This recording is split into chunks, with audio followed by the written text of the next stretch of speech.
Hello my dear friends, welcome to my channel. ఈ photo అయితే మేము భద్రాచలంలో కళ్యాణం కంటే ముందుగా తీసుకున్నాము. ఎలాగో కళ్యాణంకి రెడీ అయ్యాం కదా, ఒక ఫోటో గుర్తుగా ఉంటుందనేసి ముందుగా దిగాము. 100 రూపీస్ అయితే తీసుకున్నారు. ఈ ఫోటోలో అయితే మా అత్తయ్య, మామయ్య, నేను, మా వారు, మా బావగారు వాళ్ళ బాబు. ఇంకా ఫోటో దిగాక లోపలికి కళ్యాణంకి వెళ్ళాము. కళ్యాణం అయ్యి బయటకు వచ్చిన తర్వాత నాకు ఈ పట్టాభిషేకం ఫోటో చూసిన వెంటనే చాలా బాగా నచ్చిందండి. మా టీవీ యూనిట్ పైన గోడ ఖాళీగా ఉంది కదా, దానిపైన పెట్టుకుంటే చాలా బాగుంటుంది. టీవీ కంటే కొంచెం పెద్ద సైజులో కావాలని అడిగి మరీ కొనిచ్చుకున్నాను. నేను ఈ ఫోటో తీసుకోవడం కంటే ముందుగా ఇక్కడైతే వాల్ క్లాక్ ఉంటే ఉండేదండి. కాకపోతే ఈ ఫోటో ప్లేస్లో నేను ఎప్పటినుంచో ఫ్యామిలీ ఫోటో ఇంత పెద్ద సైజులో చేయించుకుంటే బాగుండు అని మా వారిని అడిగినప్పుడల్లా అందరూ నవ్వుతూ ఏ ఒక్క ఫోటోలోనూ ఉండరు, ఏదో పోగొట్టుకున్న వారిలాగా ఉంటారు ఫ్యామిలీ ఫోటో దిగిన ప్రతిసారి అనేవారు.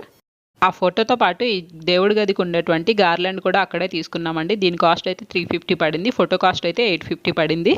దేవుడి గది ముందుగా ప్లెయిన్‌గా ఉండేది కదా, గుమ్మంకి గార్లాండ్ వేసుకుంటే బాగుంటుంది, నాకు చాలా బాగా నచ్చింది అనేసి అయితే అక్కడ తీసుకున్నాము. ఇంక ఫైనల్‌గా మనం ఏదైనా గుడికి వెళ్ళిన వెంటనే అక్కడ పసుపు కానీ, దారాలు కానీ ఏవైనా తీసుకుంటాం కదా, నేనైతే ఎక్కువగా గాజులు తీసుకుంటానండి. అక్కడ ఈ గాజులు అయితే తీసుకున్నాను. దీని కాస్ట్ వచ్చేసి డజన్ 50 పడింది. ఈ వస్తువులు మీకు నచ్చినట్లయితే లైక్ చేయండి.